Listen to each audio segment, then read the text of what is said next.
Nga bulijjo webale kwekumira ku TV yo eno ye alipota Embeera Yobudde omwanjozi Agnes Nalukwago.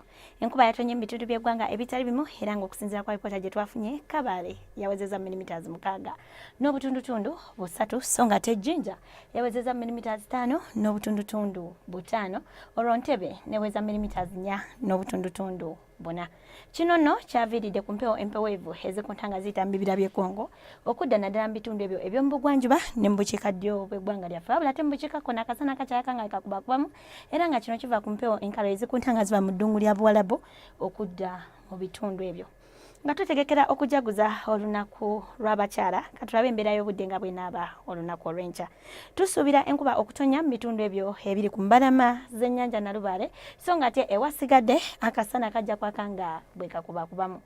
Olw'eggulo tusuubira enkuba okutonya mu bitundu by'eggwanga ebisinga obungi wabula ate ebitundu ebyo eby'omu bukiikakkono tusuubira akasana okwaka nga bwe kakubakubamu nga n'ebbugumu eryagulu tusuubira okutuukira ddala ku degrees 34 eyo mu Moroto so nga ate mu bukiikakkono tusuubira ebbugumu okutuukira ddala ku degrees 33.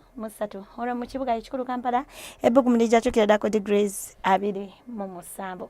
Ebibuga ebirala mu nsi ekibuga nga Pretoria saako ne London tubisuubira okuba n'oluwandagirize nga n'ebbugumu mu London lijja tuukira ddala ku degrees 10 so nga ate Dubai, Cairo ne Nairobi tusuubira akasana okumimula nga ne mu Dubai ebbugumu lijja tuukira ddala ku degrees 24.